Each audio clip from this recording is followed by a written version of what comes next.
Okay, I think we're live now. We are? Yep. Mm-hmm. Okay.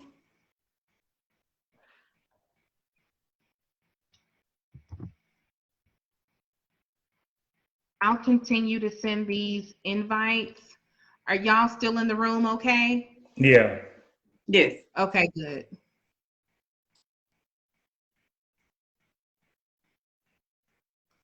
I'm having to send them individually. I wonder what happened. Well, I just don't know how to do it. I mean, you would think I wouldn't have to do that, but the Right. problem is not everyone is going to see their messenger. Mm-hmm.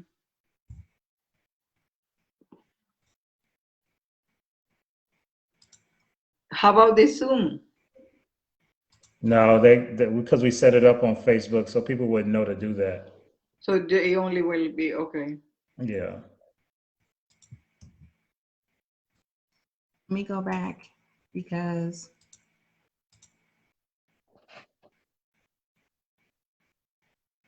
okay, it says 3 people. That's us three. Oh,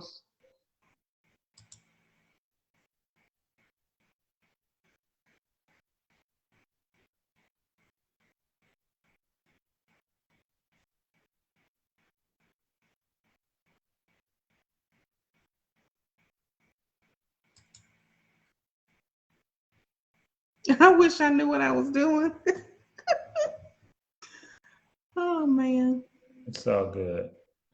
we learn. This is our first learning experience.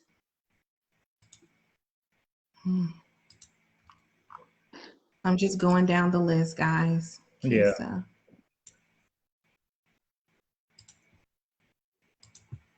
Somebody just said they can see us. Oh, they can? Yeah. Oh, someone just accepted. Hi, Angela. Hi.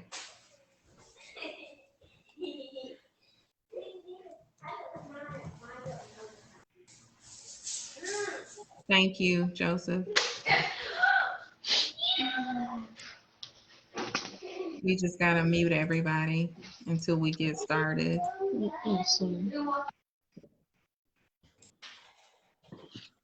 Hi, there's somebody else.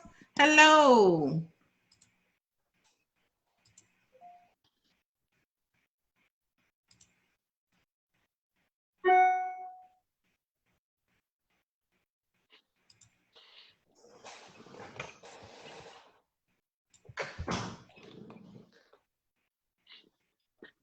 Good evening, everyone. We're going to get started shortly. Sorry for our technical difficulties we had initially, but thanks for being patient with us. We're going to get started in a moment. Good evening, everyone. Hello.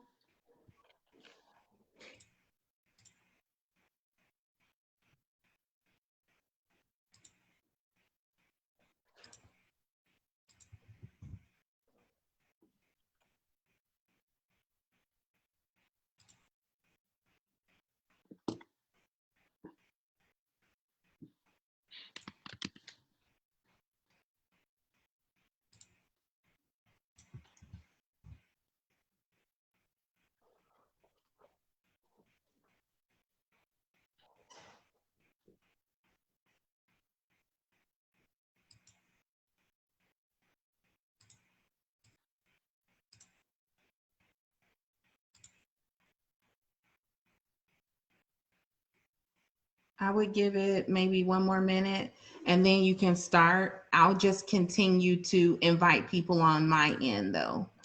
All right. We're going to start in 1 minute, guys. Thank you for your patience.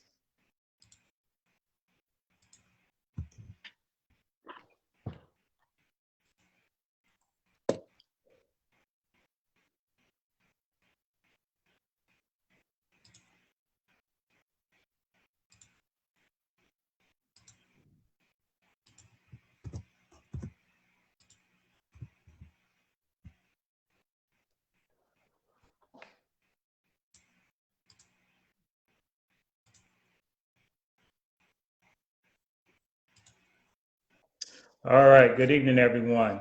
Thanks for joining us here for this Test Taking Strategies webinar being presented by Psych NP Prep LLC. My name is Joseph Malcolm, and I'm joined here by my two partners, Ashley Evans and Omacel Reinhardt. Why don't you take the time to introduce yourselves, ladies, and then we'll get started. Hello, my name is Omacel. I am a psychiatric mental health nurse practitioner, a family nurse practitioner. Welcome to our seminar today, and we hope that you have a great experience with us today. Thank you. Ashley? Hello, my name is Ashley. So glad to be here with you all today. And we are all PMHNPs, excited to be here with you in this journey. And Joseph will let you take it away. All right, thank you. So we'll spend the next 25 to 30 minutes together going over some basic test-taking strategies that I'm sure will be very beneficial to you as you prepare to take your certification exam. We'll first go over some general basic test-taking principles, then transition to some more specific content as it relates to the certification exam itself. And we'll finish with a knowledge check, where I will ask the volunteers to read the questions, and then we will answer them together. At the end of this presentation, one of my partners will present to you a very special offer and instructions on how you can sign up to get even more in-depth content based upon each module of the certification exam that I'm sure will put you on the road to success. So, without further ado, the 10 commandments of test taking. Number one, the 5 P's. Proper preparation prevents poor performance. It is imperative that you are prepared both mentally and emotionally for this certification exam. Part of that preparation must include devoting a specified amount of time to studying, whether that's 1 to 2 hours a day, 10 hours per week, or studying for an entire weekend at a time. You have to figure out what works best for you and your schedule and stick to it and be consistent. Consistency and repetition is the key to success. Those moments when you'd rather watch TV, study instead. There'll be plenty of time to watch TV after you pass this exam.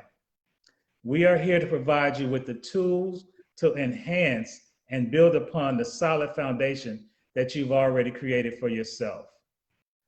The next commandment is the early bird gets the worm. In this instance, the green check. I can't stress enough that you give yourself enough time to arrive to the test site a little bit early. So that means taking into account that train that never comes that early, that will be there the day you take that test, or the accident on the expressways that's bagged up for miles. Try to prepare for the worst case scenario. With the limited slots available, there will probably be a lot of people testing that day. So you may encounter a long line just to check in, which may also increase your anxiety.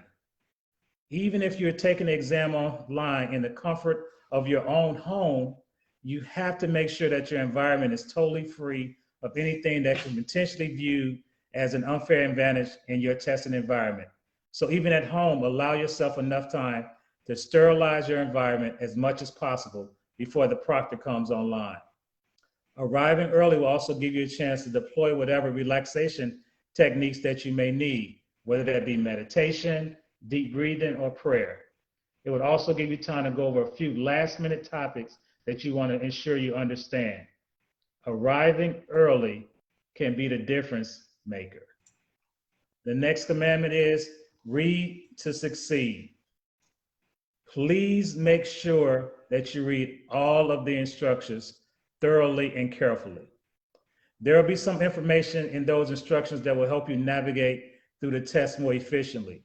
It will teach you how to highlight certain parts of the question, as well as flag questions that you may want to come back to, and even strike through answers that you know are wrong. At this time, this is a time to gather your thoughts, take a deep breath, and get ready for the next commandment. That is, I want you to take a dump. I know that sounds crazy, but I want you to have a memory or brain dump. you'll have about 25 to 30 minutes at the very beginning to read over instructions. So once you have read them or in between reading them, do a memory dump. You'll be provided with a loose leaf size whiteboard that you'll be able to write on and refer to throughout the exam.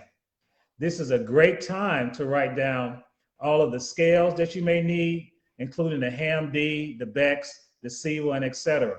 You can jot down the parts of the brain, the frontal lobe, the parietal lobe, the occipital lobe.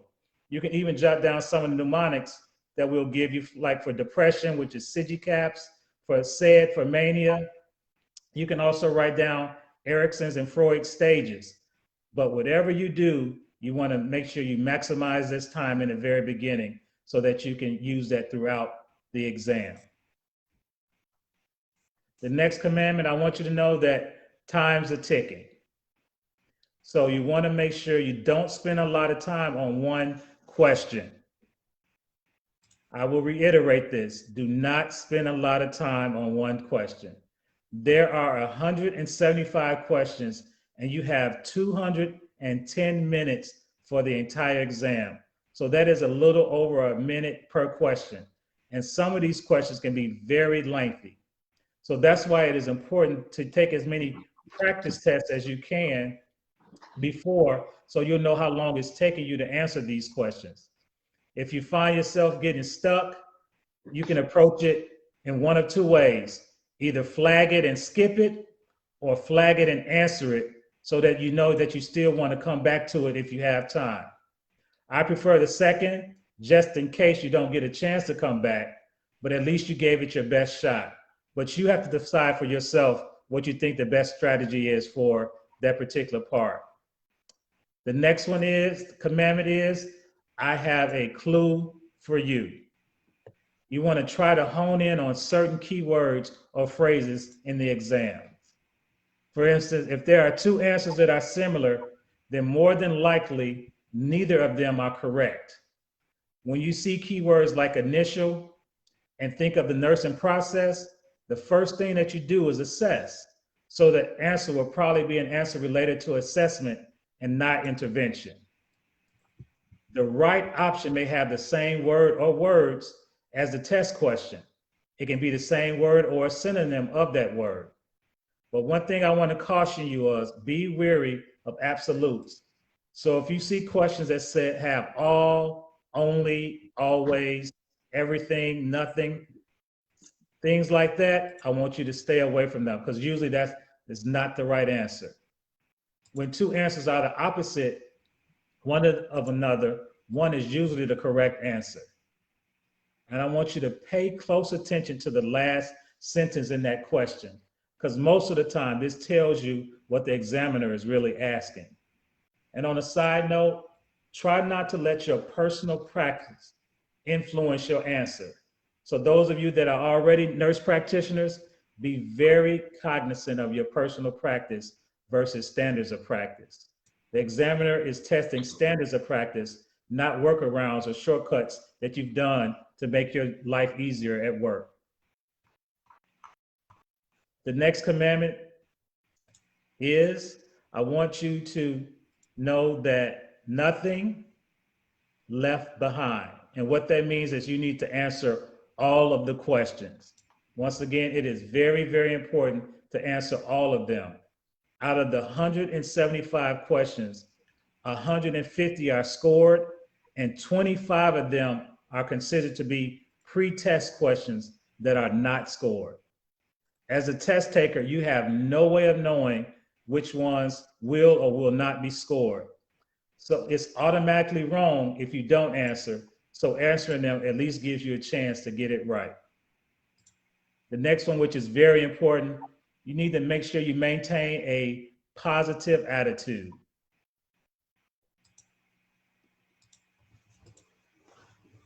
You want to go into the test with the mindset of success and positivity, visualizing that green check.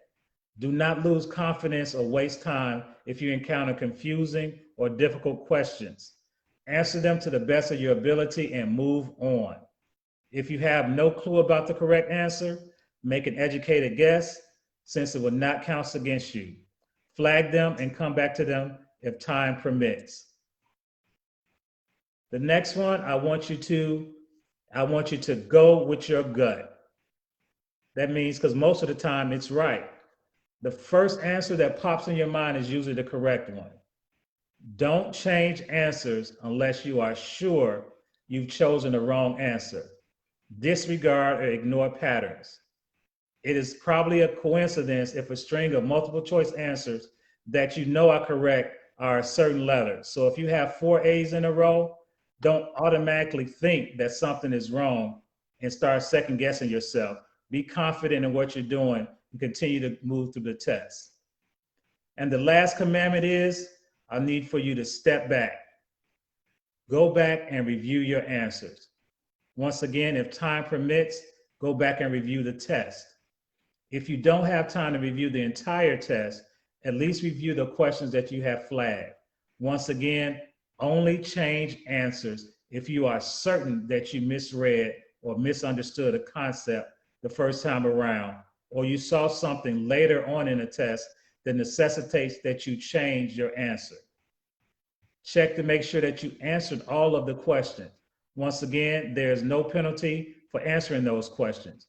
You'll never get right the questions you don't answer. At least give yourself a chance. So now that we've gone over the 10 commandments, we can go over a few new commandments as well. And that first commandment that I really want you to consider, I want you to know yourself. You must understand and accentuate your own learning styles.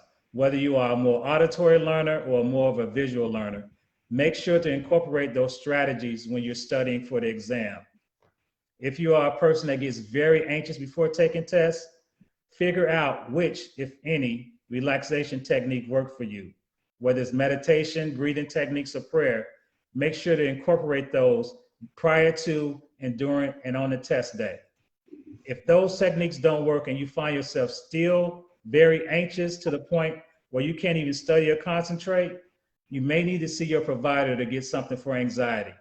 What I will tell you, test anxiety is real and can be very debilitating. So if that is a concern for you, recognize it and address it early. There is no shame in seeking help. The shame would be to know that you need help and not get it. And that is the exact same thing that we would tell our patients. The next one is practice, practice, practice. Please find practice exams or question banks that will help you get familiar with the types of questions that will be asked on the exam. Of course, getting the answer correct is important. However, understanding the rationale behind that answer is even more important. You can get an answer right, but for the wrong reason. So if that particular question is not exactly the same on the exam, which I'm sure it won't be, then you probably will get it wrong because you didn't understand the concept. There are a lot of resources available that will help you with the exam, like the ANCC prep test. There also is a pocket prep, which is a bank of 800 questions with rationales.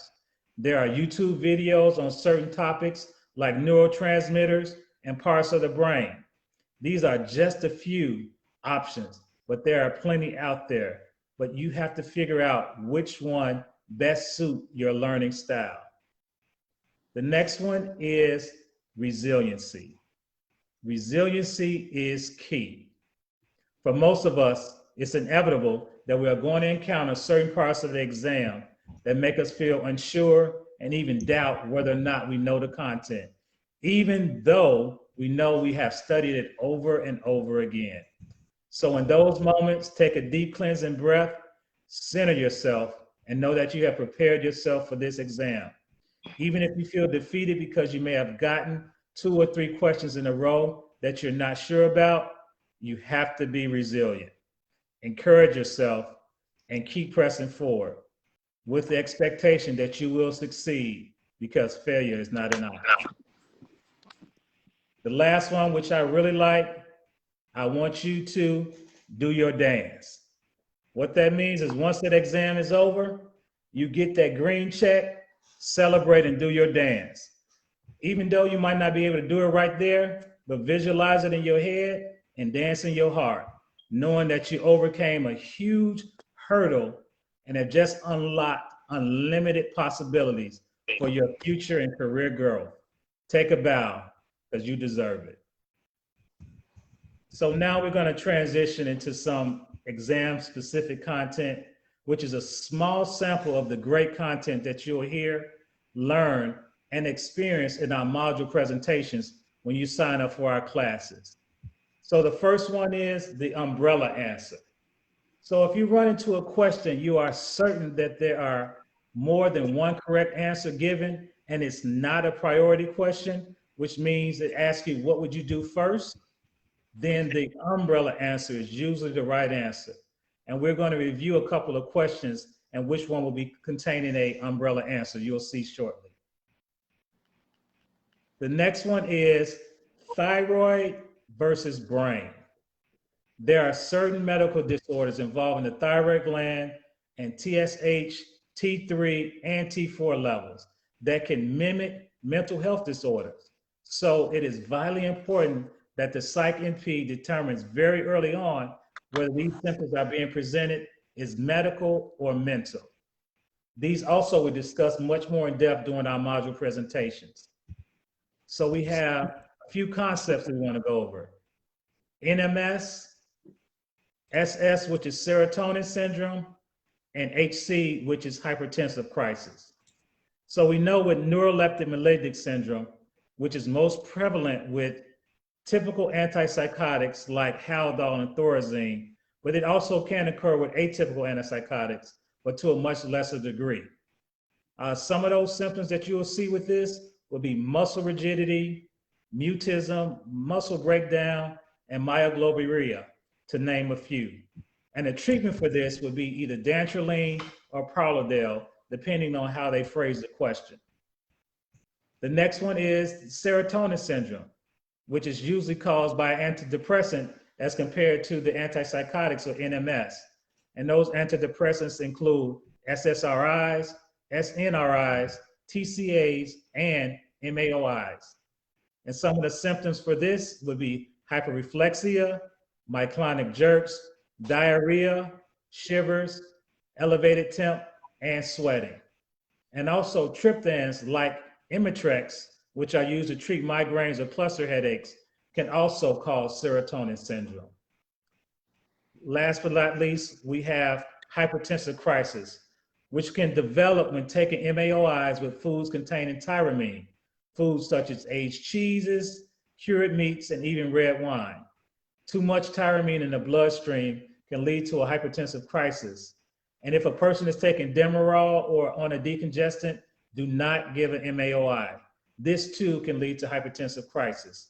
And some of the symptoms that you'll see with this will be increased blood pressure. A telltale sign is a headache in the occipital region, fever, sweating, and etc. Now that we had a little snippet of that, we're going to go into our knowledge check. Once again, this just gives you a very brief snippet of some of the things that you will see during our module presentation.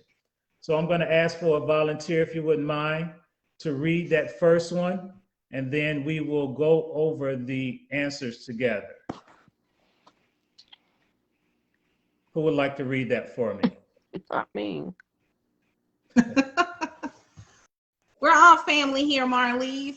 We'll answer it together. We're going to answer it together. It's no wrong answer. It's more about understanding the content. A patient is being treated for schizophrenia with olanzapine. Which of the following is the most common side effect of olanzapine?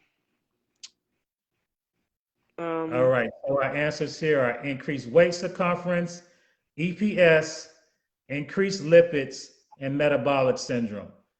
So one test taking strategy that you want to try to always do is try to narrow down your options. So we're going to look here and see if there are any answers that we can eliminate right away. Mm-hmm. Does anybody see anything that we can possibly eliminate right away? A. Okay. Anyone else? You said increased waist circumference. We're going to come back to that. Anyone else? I believe we can eliminate EPS right away, simply because olanzapine is a second generation, and those don't typically cause a lot of weight.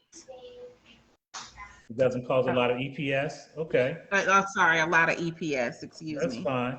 Anyone else? Oh, I want to retract A. I'm sorry. Okay, that's You're fine. okay. That's why we're here to learn. This is all about that. So we talked a little bit earlier about the umbrella answer. So when you're looking at olanzapine, that is a second generation antipsychotic. So one of the things that we know that those do, especially olanzapine, when you think of olanzapine, you think, oh, for obesity. So we know that is going to have some weight gain with that particular antipsychotic. So we're thinking possibly increased waist circumference. So that's a great possibility. Then we're also looking at increased lipids. So that's a great possibility. So if those two answers are correct, so now we have to look for an answer that encompasses those A and C. So the answer that encompasses both A and C is D, as in David, metabolic syndrome. In metabolic syndrome, you're going to have increased waist circumference and increased lipids. So those are the type of things that they'll get you on a test, because you automatically see, if you don't go through all of the answers and you'll see A, you're like, oh, right, yeah, that's the answer, because I know that with olanzapine, you're going to have increased waist circumference. And if you don't continue to read down and see that there are other answers that are even better for this, then you're going to get that wrong, even though you knew the content. So it's very important that you recognize that. So the answer for this question is D. All right? Okay. We're going to move on to the next one. Okay, what about, there's one more person in here. Actually, there's two more. Robinson and Adon, or Adon. Adon. Idon, hi. Very nice to talk to you. Sorry about that.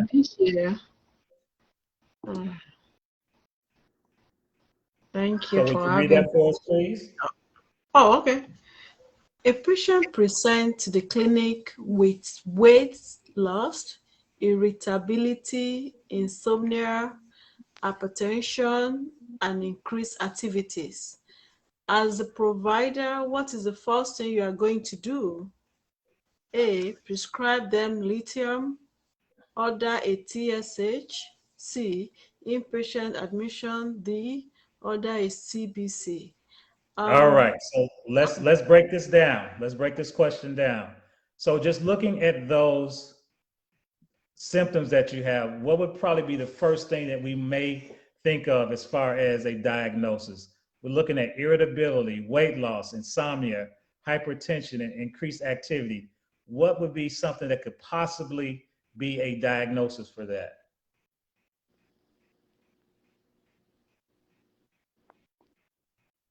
So I'll give it to you. So when we see that, I'm automatically thinking, is this person manic? So with mania, we're thinking, man, what do we need to treat this mania? But something that we have to understand is that thyroid can mimic either mania or depression. So if we have hyperthyroidism, then you're going to have symptoms such as that look like mania. If you have hypothyroidism, then you're going to have symptoms that mimic depression. So one of the test-taking strategies that we talked about earlier is you want to rule out medical before mental, making sure there's no medical cause to the symptoms that you're seeing. So with that in mind, what do we think we would do first? Anyone can just throw out the answer there. Adon actually already said in the chat, hyperthyroid. Okay. Very which good, was Adam. very good. Mm-hmm. Yep. So that's what you want to do. You want to make sure that there isn't a medical condition. So you want to order a TSH, even though it looks like it may be mania, and we know that lithium is the drug of choice for that, but we don't want to jump to that prior to ordering that TSH. So you'll find throughout the exam that understanding TSH is going to be integral in taking exam questions throughout that exam. All right, let's go to one more. Angela, would you be able to read this one?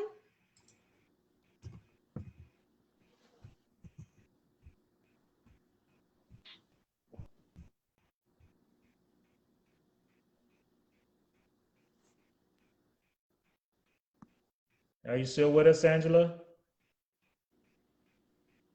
She just put a message in the comments, but How she may about, have had to. how about Robinson?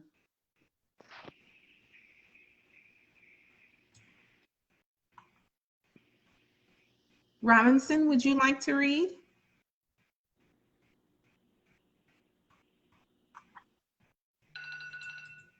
I'll read it. A patient arrives at the ED after being started on an unspecified psychotropic medication a little over 2 weeks ago. Now having complained of confusion, muscle aches and stiffness, and increased CPK levels. What is this patient experiencing? A, EPS, B, serotonin syndrome, C, NMS, or D, dementia?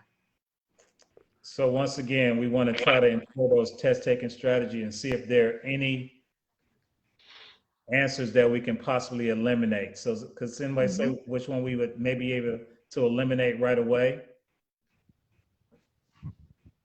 You can put it in the chat if you like.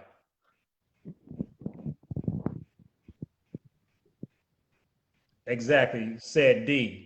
That's exactly what so now we can eliminate D, and we're down to 3 answers. So EPS, serotonin syndrome, and neuroleptic malignant syndrome. So now we just try to key in on what would be something that is very obvious to those particular syndromes. So as we look at this, what stands out is muscle aches and CPK levels.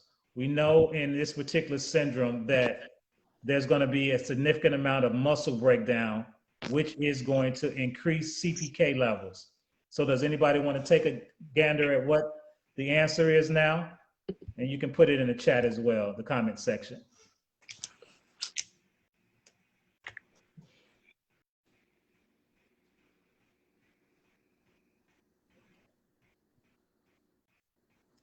Perfect. You are absolutely right. Neuroleptic malignant syndrome, C.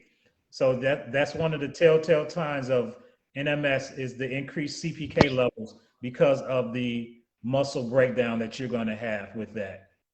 All right.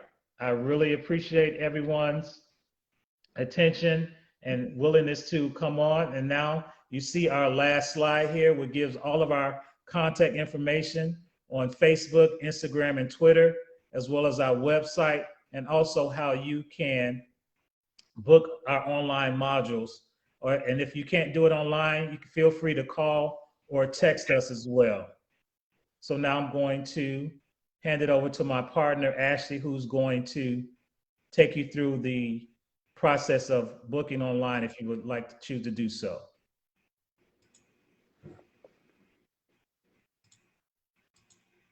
Meanwhile, while she's getting that, once again, I appreciate everyone's attention. I'm going to post those things in the chat as well, so you can click on them.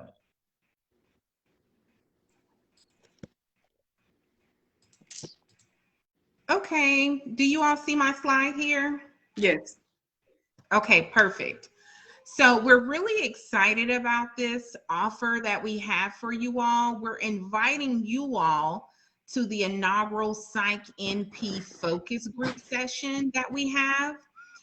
So why and what is this about? Well, attendees of tonight's test-taking strategy seminar, we're cordially inviting you to be a part of a very limited group of people that get lots of hands-on opportunities to work with us. so that you can really have a partner in your studying and understand exactly what this content is and how to apply it to the questions that you're sure to see in the ANCC PMHNP exam on the day of boards. Okay, so we're here to have this focus group so that you can pass the test on the very first attempt. Okay, so we like to give you this opportunity, like I said, to be a part of a really intimate setting instead of one of those groups that we all have heard about that sometimes have 200 people in them, right? So on day one of the content, we will dive into scientific foundation. That will start on November the 1st. That is about 2 hours and 15 minutes. On day two, we will dive into advanced practice skills. That's also 2 hours and 15 minutes. On day three, we will get all of those diagnosis and treatment concepts down. There are a lot of them. So as a result of that, that content will be approximately 4 hours. On day four, we will go over psychotherapy and related theories, again, 2 hours and 15 minutes. And then day five, ethical and legal principles, which will be 2 hours and 15 minutes. And guys, these are all the content principles and modules that will be on your test. So those 175 questions that you see will all come from these areas that we have here on days 1 through 5. And then on day 6, which will be November the 7th, we have a comprehensive review, which we like to call We Got You, because it's all the high level, high yield content or items that you need to know in order to pass this test on the very first time. Once you sign up with us, then we will send you a link from our Zoom account so that you can join promptly at that time. Very good, Marlise. I'm so excited for you. I know that you are so super excited, and we're going to let you come off of mute and talk in just a minute. But these particular sessions that we're inviting you guys to, normally our content would be, you're welcome. Normally our content would be $300 to take all of those 5 classes and then also to take that comprehensive review. It would be $150 to take all the 5 classes. They're $30 each day, and then it would be $150 for the review. But because you guys are here tonight, we're going to offer to you to have all of that content, 17 hours of content for $150. It really is an amazing deal, okay? So you're wondering, how do I sign up? Okay, I'm glad you asked that question. So we're going to show you right now on how you would sign up.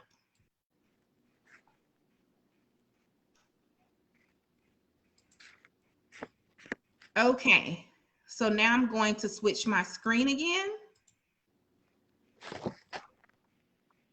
and share with you our website. Do you all see the Psych NP Prep website here? Yes, there. Yes. Okay, very good. So once you come to the website, it's super user friendly, right? You're going to just scroll down and it'll show you all the courses that we have planned out for you guys. But what you're going to do is keep scrolling down until you get to the focus group right there. Once you get to that focus group picture, you're going to click on Book Now. And then you're going to click on Check the Next Available Date. It's automatically going to go to November the 1st because that's when this course is going to start. And then you will click Next. You'll fill out your information and then you'll hit Pay Now. Though this shows that it's only for November 1st, we understand on the back end that this will actually be for the entire week. Okay? So this is really exciting to offer this particular course to you guys. Again, as I said, you'll get 100% of the content for 50% of the cost. So very exciting. Okay, so Marilise, you want to come off of mute and talk a little bit about yourself and just let us know maybe what school you're in, give us some questions kind of thing. Maybe we'll just do that for 2 or 3 minutes and then we can end. Anyone who's in here, you all can ask questions. Can you hear me? Yes. Oh, okay. I just didn't know if I was on mute or not. Actually, I go to Walden University, and Great. So I've been having a lot of trouble getting preceptors, but I've had a lot of downtime, and I know that I need to study, and so I've been a NICU nurse for 30 years, but Oh wow! because perinatal behavioral health is really up and coming, that's kind of what I would like to do. Wow, that's really interesting. That's a subspecialty I hadn't really heard a lot about. So if you were able to get into that, I think that would be very good. And I know that what we're offering, we can definitely help you get there. We have a study plan as well. So those are different things that we can help you with. And not only that, we're going to be offering one-on-one coaching. So we can definitely help you through this entire process so you get ready to take your exam. Absolutely. That's great. Thank you. So actually, Marilise, I started out my nursing career in psych in Columbus. I'm sorry, not psych, in the NICU in Columbus, Georgia. Oh, okay. So I know all about those little babies, all too familiar with them. Really enjoyed my time in the NICU. But ended up, you know how we do when we first start nursing, we just kind of go all over the place until you get in your niche. Mm-hmm. And my niche was psych. So, so exciting that you are in that area of nursing too. That's awesome. Well, there's just so much PTSD and stuff. You know, there's really alarm fatigue. There's so much psych going on in the NICU that it can't be ignored anymore. So sorry about that. Oh, no, you're fine. You're fine. Absolutely. Does anyone else want to speak up and talk about your experience, what you're going through right now, what semester you're in, if you're in, what college you're attending? We can just speak up and have a few minutes of free time.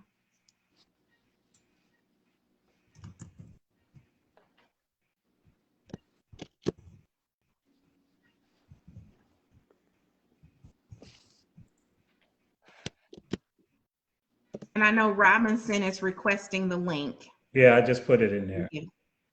Okay, wonderful. Okay, so if you all don't have any other questions, and like Joseph said, we do have so many other services that we're offering, such as the nurse coaching. You know, the career aspect of nursing can be sometimes very confusing and discombobulating. Sometimes you just need direction. And so we're here to provide that service to you all. So just please reach out to us and let us know if you would like that coaching. We also have a service where we can provide our classes in Spanish. So exciting that we have a partner who can fluently speak Spanish. What a wonderful way to communicate to others. And that's a great service, you know. So we also have one-to-one classes available. So, you know, sometimes it's not the best for a person. It's not the best experience for them to have classes with lots of other people. So in that case, we do have an opportunity for you to take classes on a one-on-one basis. So please see that information on our website as well. And as we said, if you have any questions, please don't hesitate to reach out. And Joseph, I didn't see the link go back up. The classes are going to be starting at 6 p.m. You can't see it. I put it in right after I can see Robinson. it. Mhm. You can see it? Yes, Okay. I You see do. it? Okay.